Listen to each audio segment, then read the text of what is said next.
Okay, today I painted some cards and I thought that it might be kind of fun to do a video on just sh showing painting some more of the bouquets of flowers. So I have my paper here. I have 2 cards that I painted today just for visual, and then I started here. We're going to do it 2 different ways. We're going to do it with pen first, and then we're going to do it with color first. And so I kind of started to put a little bit of color down already, and I can come back in now and just add a little bit more to this arrangement here. And then we'll add, when it dries, we'll add some pen and finish up an image here of a bouquet of flowers. So I'm just adding a little bit more color there. I think that just a little bit more. Well, it's going to be a little bit wet there for a minute, so we'll move over and finish up this one here. I actually started it and I thought, maybe I'll just leave this much ink and then we'll go ahead and put color in and then go on top of it. But maybe, well, yeah, let's do that just because it's a little looser if we do that. So let's bring in just a little bit of color here for some flowers on this one. And we're just kind of randomly choosing the color, just kind of adding some, just patches or blobs of the color, and then we'll come back in and determine what type of flower we want, and we'll do that with our pen. So when I do have the pen first and I go to put color in it, remember I think I've mentioned that I don't stay within the lines. So that way I don't feel like I'm in a coloring book, and I believe it comes out looking much more like a piece of art. So it allows it to kind of have a little bit of a unique image to it versus just going ahead and just adding color to where within the markers, the pen shape, not markers, pen shape.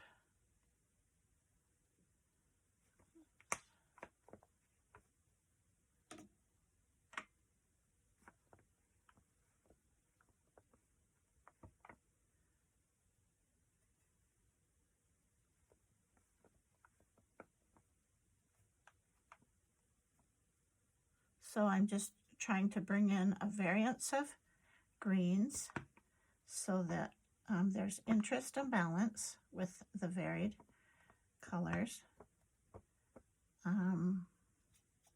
Foliage is never one green.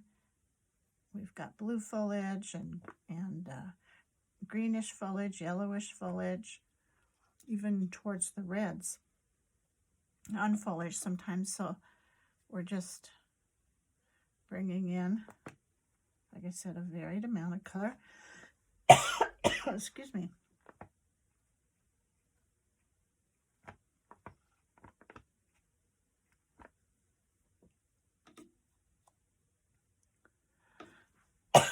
Excuse me. We're going to do blue vase. Yeah, let's do a nice blue vase. Sometimes on the vases, it's nice to add water, a little more water, so that you can have your colors bleed a little bit, a little more, just preference. Oh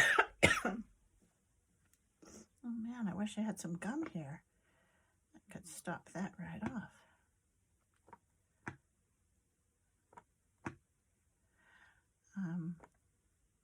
I'm not thinking that that's a glass vase. I'm just thinking it's just a vase.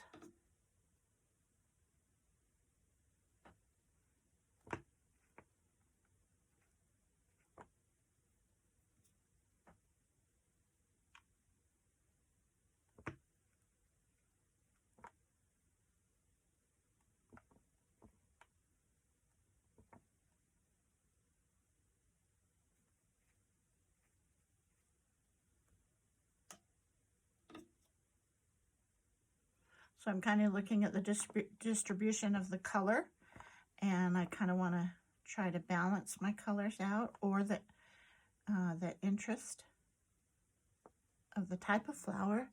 And I don't know what type these flowers are. We'll just wait and kind of see where our pen takes us when it starts to put in its color on these.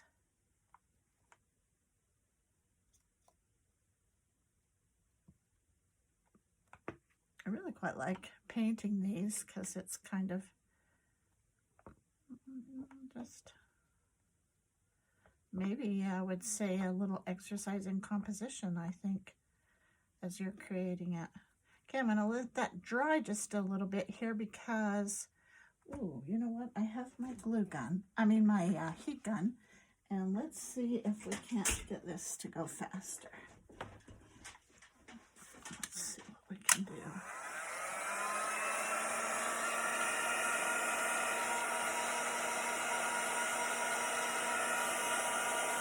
So I'm just using the heat in a circular motion so that it's not directed at one, doesn't stay focused on one area and get it too hot. But the intent is just to dry it quickly so then we can go ahead and continue painting or use the marker. I keep saying marker, the pen. Okay. Look how fast that works for us. All right. Let's go up to this one because we don't even have a vase on it. And it looks like we've got everything quite dry. I think it's a little bit wet in there, so it usually is harder to kind of, it doesn't take the paint or the pen as well when it's, I'm just gonna make up this vase as I go here. Here we go. I'm trying to make the vase large enough to kind of balance out the size of the arrangement there. So there we go, we've got the vase, and now let's just quickly move our pen with different shapes, and that will then create either a leaf or a flower or however, and I do like to kind of move them fast so that they can maintain that loose feeling, because I think that's kind of magic about this type of image. I don't know, is that going to be a flower here? Let's make it a flower here.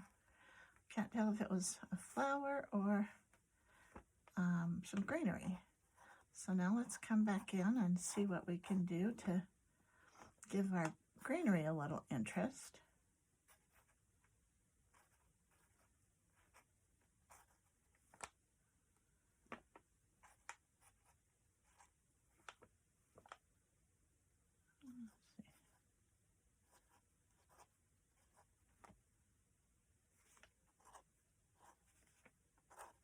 Now, when we do get the pen on here, I've just, we're just moving quickly, but what we can do, we can still come back in and add color. Some of these colors aren't as vibrant as maybe we'd like them when they're finished, so we'll be able to come back in just a minute and go ahead and create a more vibrant image there. Okay, I'm going to say that that's done with the pen.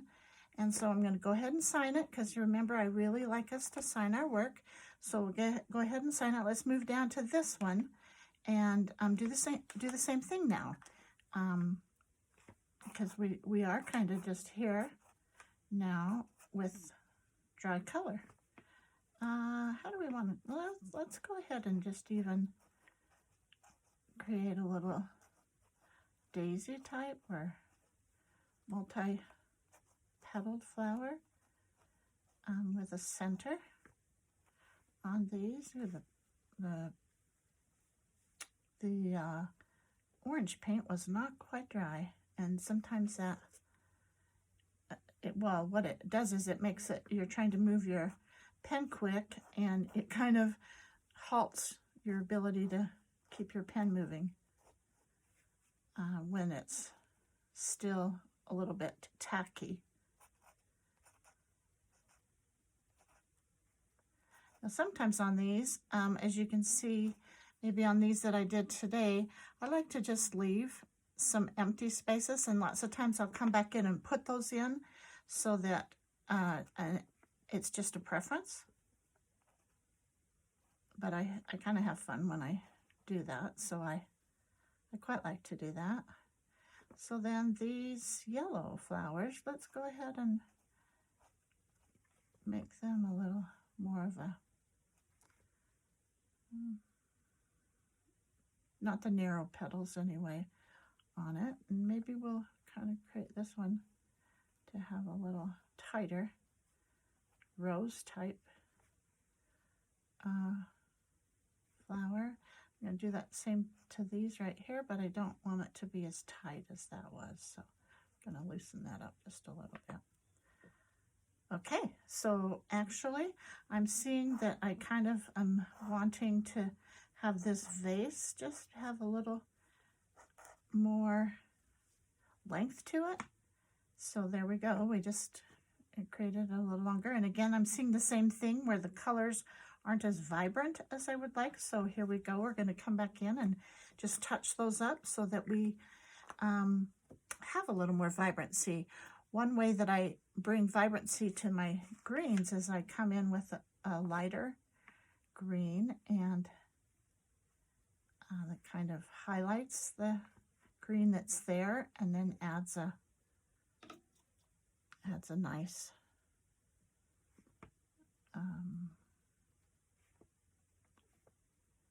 more vibrant color than the muted color that is there at first.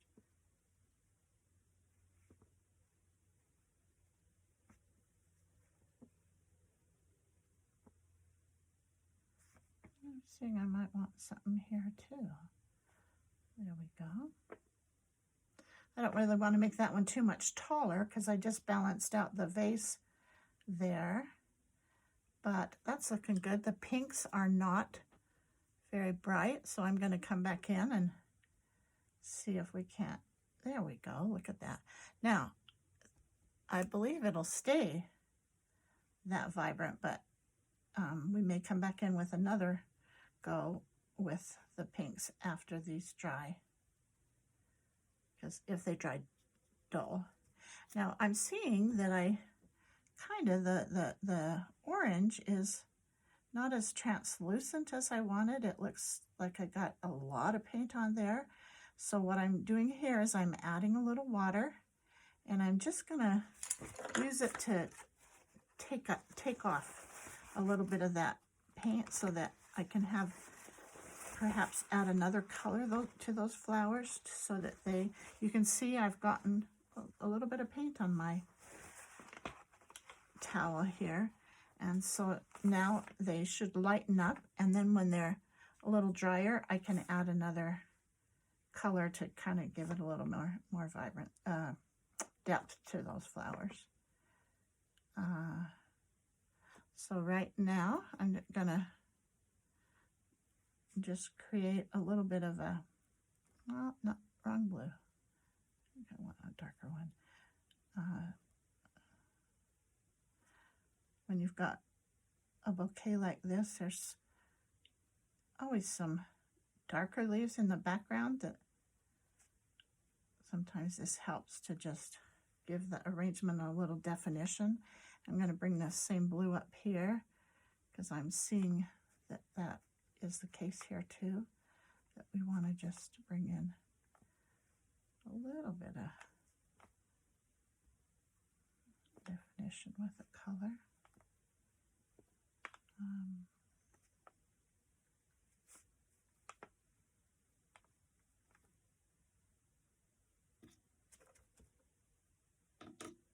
Okay, the trick to these is I don't want to start to overwork them, but I do like them to look like they're bright and a lovely cherry bouquet.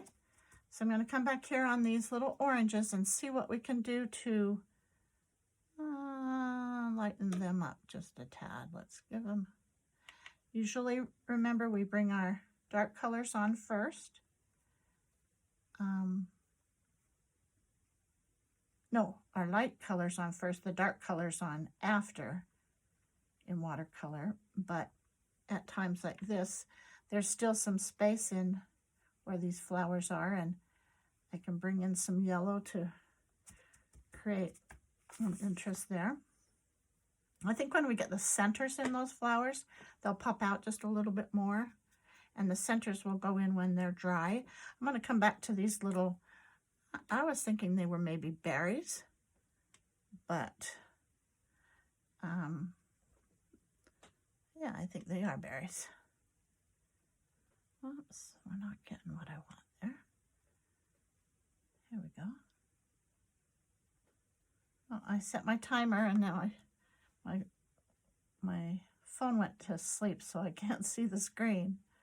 So we're just about done, because we do want to just be moving fast and loose, and not get tied up in being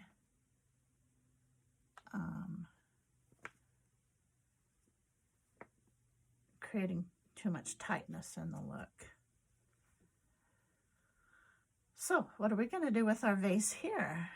No,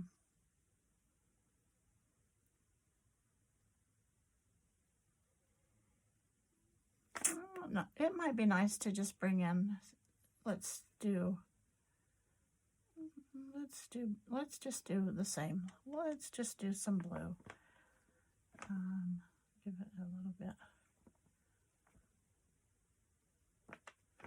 Sometimes it's nice to have the vase be wet. I think I said that on this other one. And then I'm letting the color just bleed a little bit as I add it to the vase.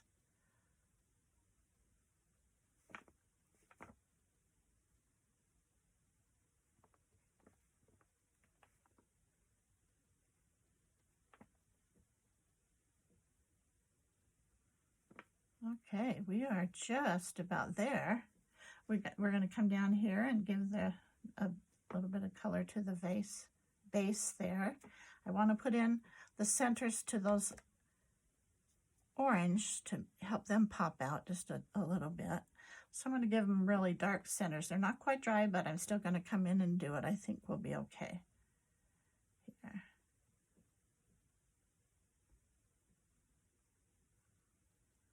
See where we're still going to have to come back a second time because those centers are just fading in there. I'm going to bring just a little bit of, let's see how this, just to liven those up a little bit.